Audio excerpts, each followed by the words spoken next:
Let us see the part 6 of the number system. So the question says on dividing a number by 357, we get 39 as remainder. On dividing the same number by 17, what will be the remainder?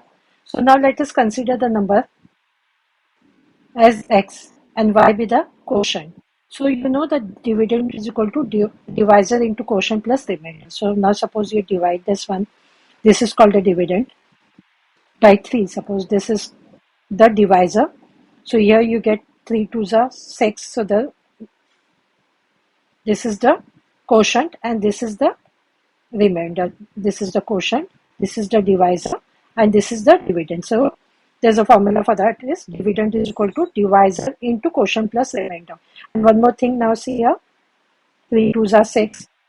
So this is 0. So divisor into quotient. So this is going to be 6. 6 plus 0, that is going to be 6, which is the dividend. So now we are going to consider this as dividend. We have considered like the number be x, so dividend is x. So the divisor it's given here on dividing a number by 357. So the divisor is 357. The quotient we have considered this as y. The remainder is already given, which is 39 in the question. So now this we can write here 357 as when you take the factors of this one. These are the factors of 357. So here this will consider this 21 and 17. So 17 into 21 and this is y as it is. So this can be written as, so since we have here 17, so we'll write this one as, because we want later on we want to take common here. So we can write the 17 into 2. That is going to be, because 17 3s are 51. So 17 2s are 34. So what will be here? 34 plus 5. So to get 39, we'll write a 17 into 2 and plus 5. So now we'll consider this and this one. So here the common is 17. So in the bracket here remains is 21y and this is plus 2. So this will be 17 into 21y and this will be 17 into 2 and this plus 5 will be outside. So the remainder here is plus 5. So the option here we can see that is C. What is the unit digit? The number is given.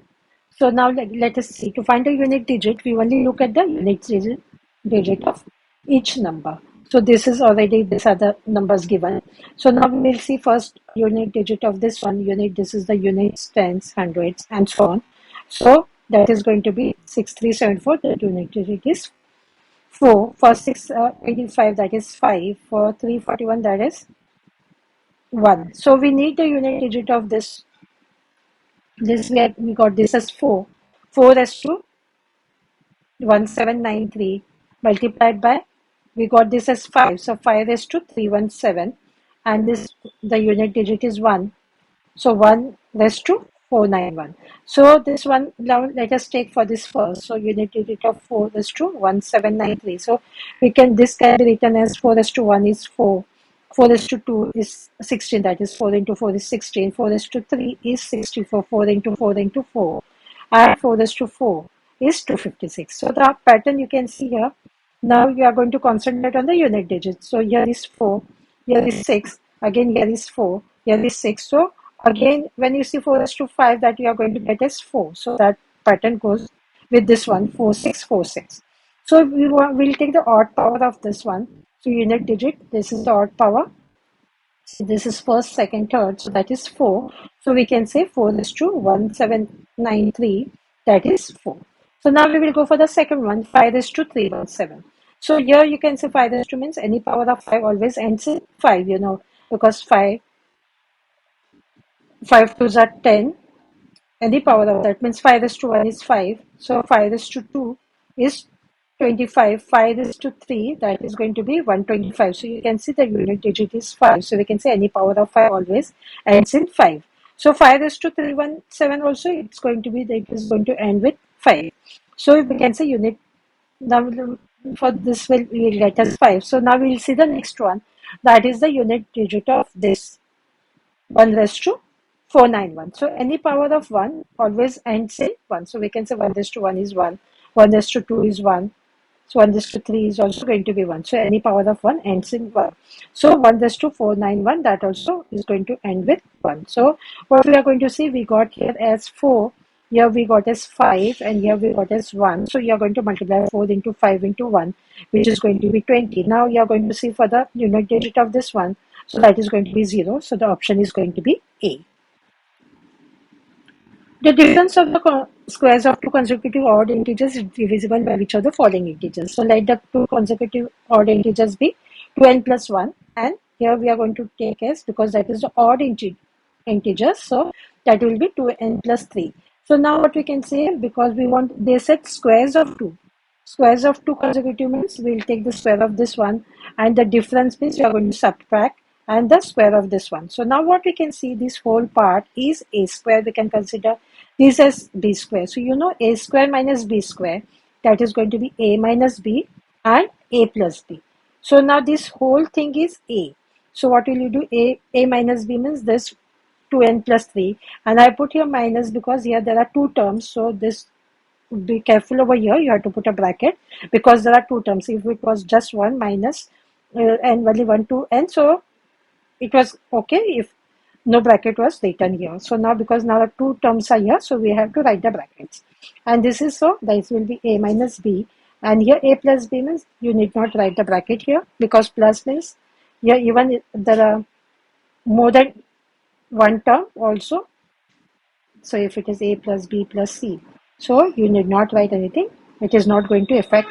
So plus 2n plus 1. So this is going to be a plus b. So now what will you do? You will separate the brackets. So this is the same. Yeah, that is going to be minus 2n. This will be minus plus will be minus 1. So now here 4n plus 4. So this plus 2n minus 2n gets cancelled. So this will be 3 minus 1, that is going to be 2. And this whole bracket will keep as it is. So when you expand this one, 8n plus 8. So we can see here this and this one, this 8 is common. So it is going to be n plus 1 will be in the bracket. It will be 8n plus 1. So we can say this is 8 into this. So that will be divisible by 8, which is the option number D. So now 5358 into 51. So here instead of multiplying that, what we can do, we can write this as it is. This 50 we can write as 50 plus 1. So now this 50 plus 1 will be in the bracket because now there are two terms here. This into this one, this into this one, the same thing is written here. So when you multiply this into this, you get 267900, and this is going to be the same. So add that one, so you get here 273258, which is option number A. Which one of the following numbers will completely divide? This number is given. There are 4 numbers here, so which will completely divide this. So now what we can see here, this the base is the same for this one. So now we can write this as it is. So you know 3 raised to 25, and this is 1 means that is going to be the same.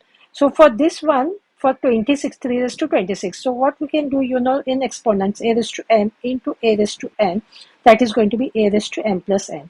So that means the base is the same. You are going to add the exponents. So now here what we can do here, we have 26. So we can write this, the base the same, 25 plus 1, that is going to be 26. Here is 27, the base the same, 25 plus 2, that is going to be 27. Here 28, the base the same, 25 plus 3, that is going to be 28. So now this is the same, this is 1, so 3 raised to 1 is going to be 3, 3 raised to 2, that will be 3 into 3, that is going to be 9, 3 raised to 3 will be 27, 3 into 3 into 3, most of them right, just multiply 3, 3s are 9, no, that is a multiple, that will be 3 into 3 into 3, which is 27. So this will be 3 raised to 25 into 40. So this can be written as 3 raised to 25 can be written as 3 raised to 24 into 3 raised to 1, because 24 plus 1, that is going to be 25, and this can be written as 4 into 10. So this is the same, and 3 raised to 1 means 3, so this will be 30. So now we can say which is divisible by 30. So the option is here, we can write this one as D is the correct option.